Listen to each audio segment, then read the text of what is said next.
윤석열 대통령에 대한 국회의 탄핵이 가결됐습니다. 이로써 말입니다. 윤석열 대통령은 2024년 12월 14일 오후 7시 24분 현재로 대통령 권한이 정지됐습니다. 당연히 헌법에 따라서요, 한덕수 국무총리가 대통령 권한 대행을 맡게 된 것입니다. 야, 진짜 난리도 아니죠. 대한민국이 참 슬픈 날입니다. 왜 슬픈 날이냐?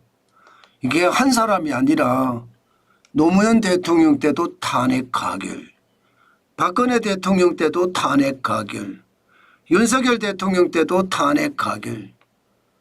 대통령들이 탄핵을 국회에서 가결받았다는 사실이 슬픈 일이란 뜻입니다. 그만큼 말입니다. 대한민국의 국가 지도자들이 아주 최악의 상황을 지금 세 번째로 맞는다, 이렇게 얘기하시면 틀린 말이 아닐 것 같습니다. 참 안타깝죠. 국민의힘이 108석인데도 그게 탄핵이 가결이 됐습니다. 실제로 보면요, 탄핵 가결에 필요한 가결 정족수는 국회의원 300명 중에 200명이 찬성을 하면 가결이 되거든요. 근데 국민의힘이 108석을 쥐고 있으니까 뭐 8석이 여유가 있었습니다.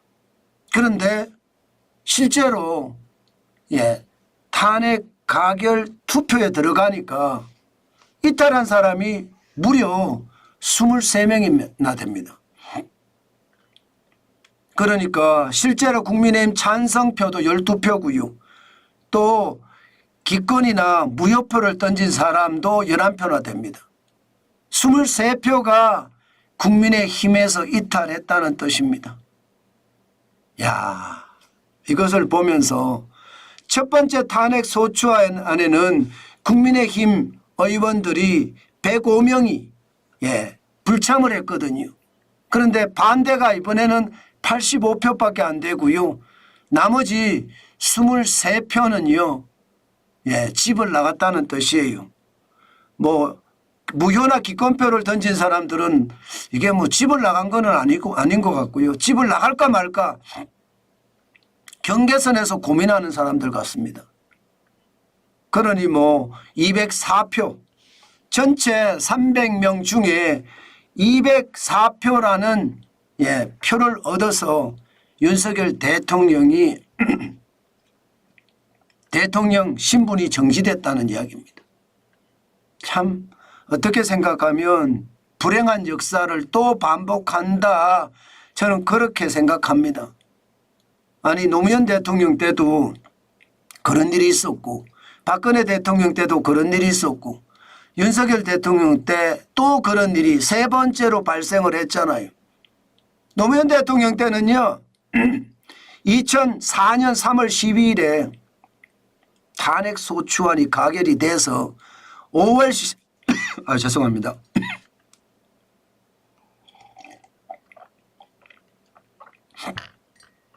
5월 14일에 헌법재판소 심판이 기각되기까지 63일이 걸렸습니다.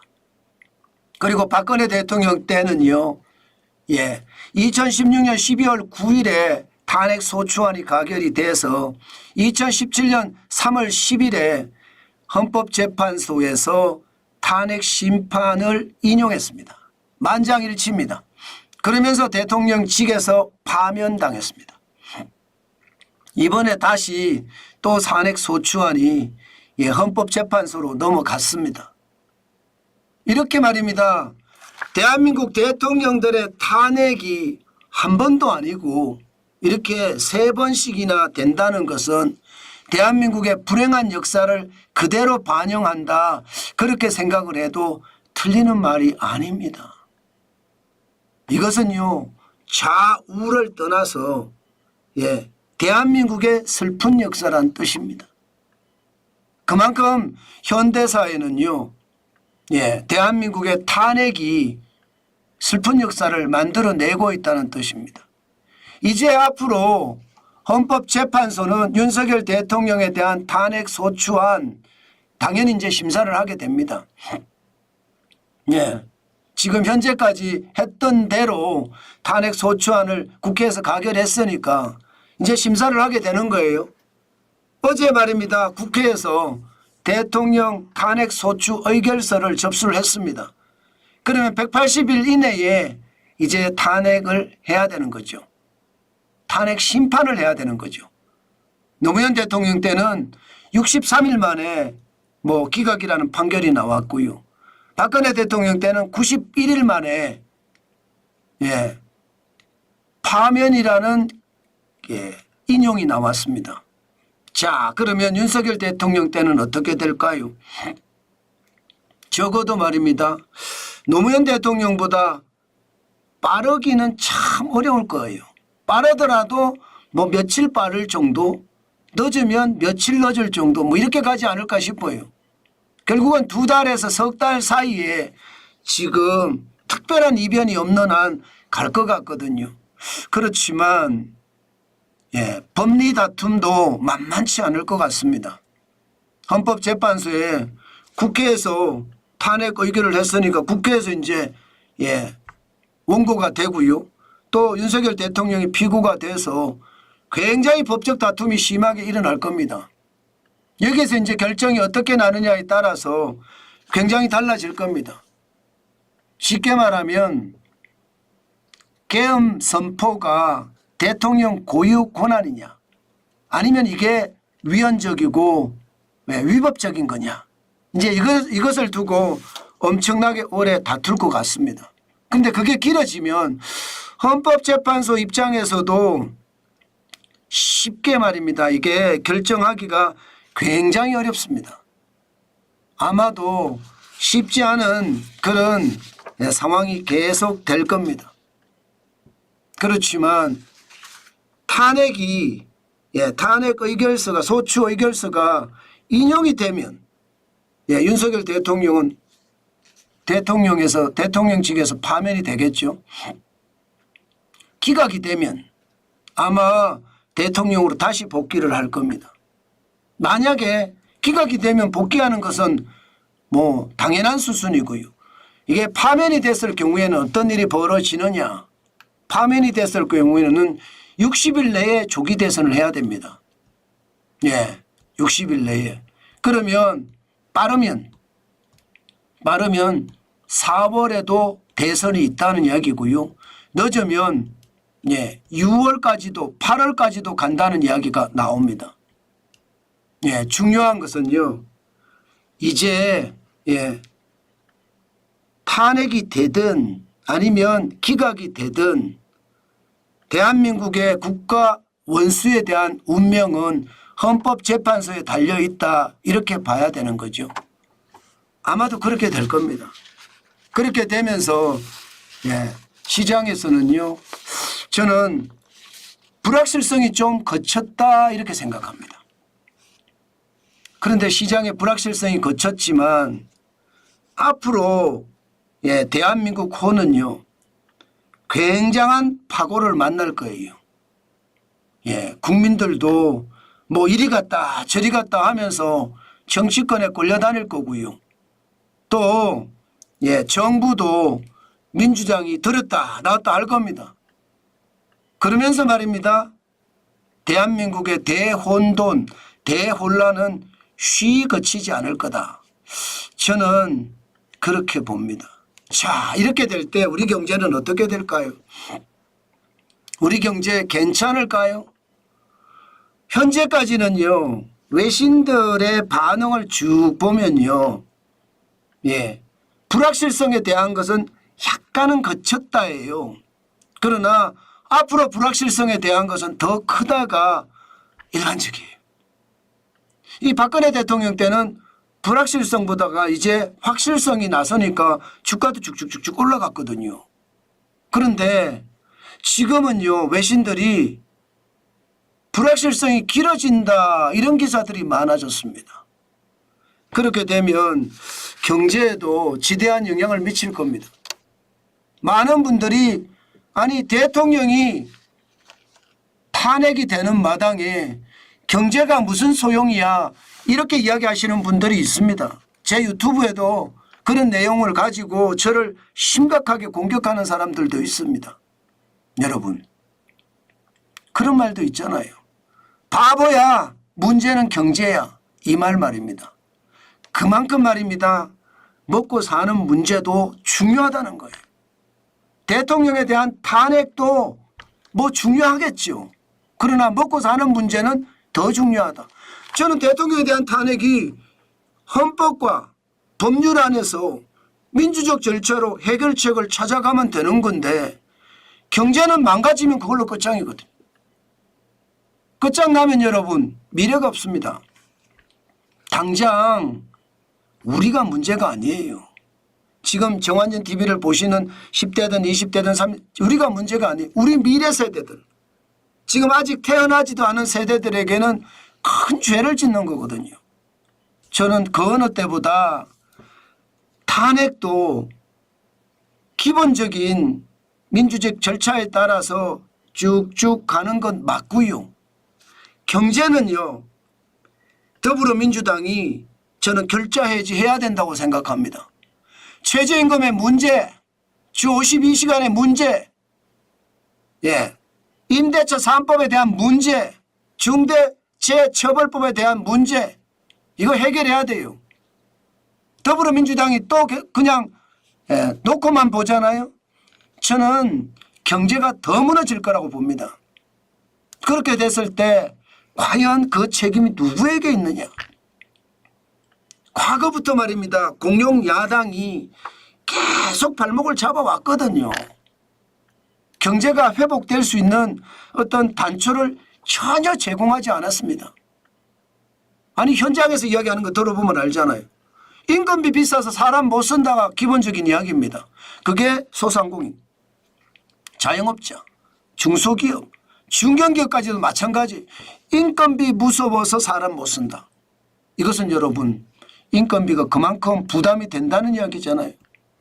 게다가 주 52시간제 때문에 죽겠다. 이게 중소기업의 대부분의 이야기예요. 이게 사장님만 그런 게 아닙니다. 직원분들도 마찬가지예요. 나는 한 회사에 일 더 하고 싶어. 그런데 왜 52시간만 일하게 해? 이렇게 난리치는 사람들도 많거든요.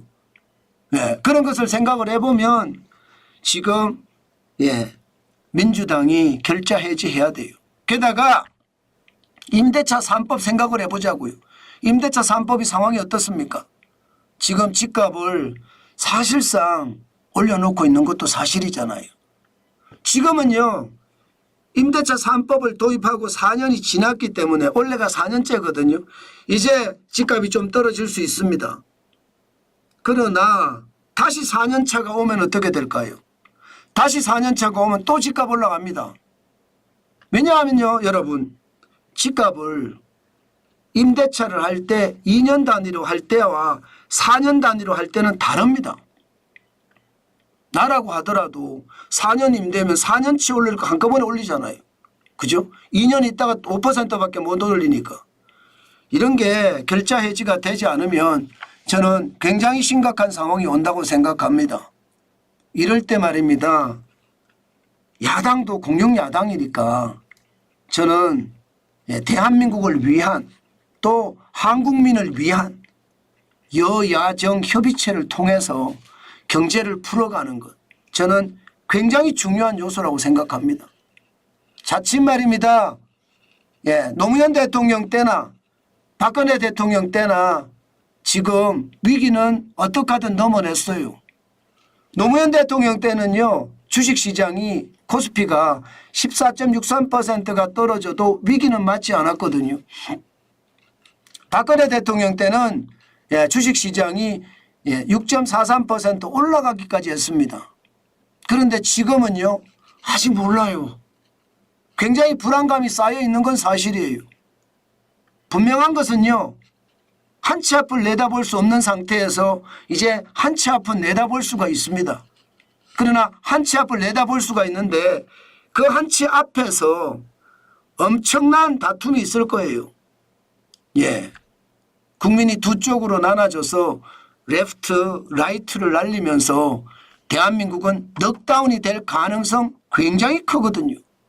자칫 잘못하면요, 위기를 부를 수도 있습니다.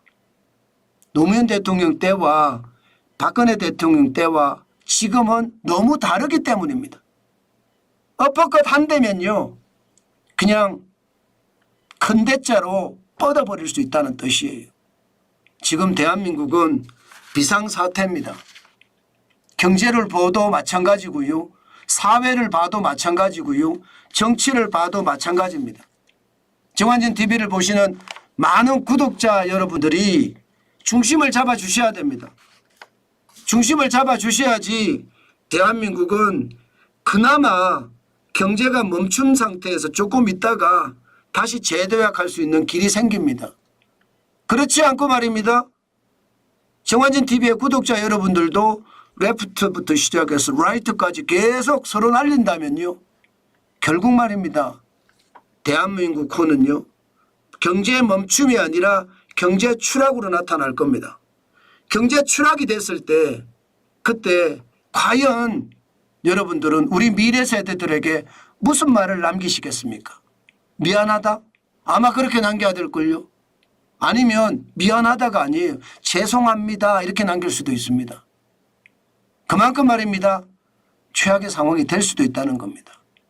여러분, 제발 정환진 TV를 보시는 많은 구독자 여러분, 중심을 굳건히 잡고 이제 정부를 사실 믿을 수는 없잖아요. 각자 도생의 길로 나가는 것 지금 필요합니다. 이제 스스로 살아남아야 돼요. 하늘은 스스로 돕는 자를 돕는다고 했습니다. 이때 스스로 돕는 게 중요하잖아요. 그래야지 하늘도 돕는다는 뜻이잖아요. 저는 여러분들이 스스로 도와서 누구를 탓하기보다는 내가 어떻게 살 것인가, 거기에 대한 방편을 찾아내는 것, 그 어느 때보다 저는 진짜로 중요하다고 생각합니다. 정환진 TV를 보시면서 댓글에 올리는 걸 보면 많습니다.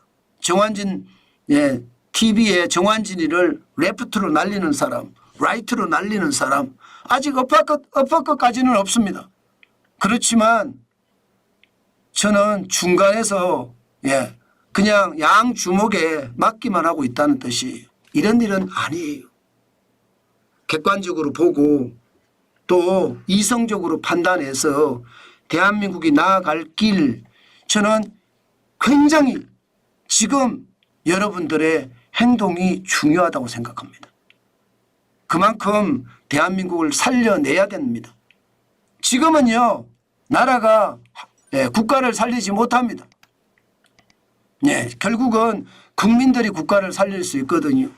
저는 국민이 마음뜻을 저는 진짜 한결같이 모아서 대한민국을 살려야 되는 것, 대한민국 코를 다시 항해를 해야 된다는 것, 그거 중요하다는 말씀 오늘 또 드리고 싶습니다.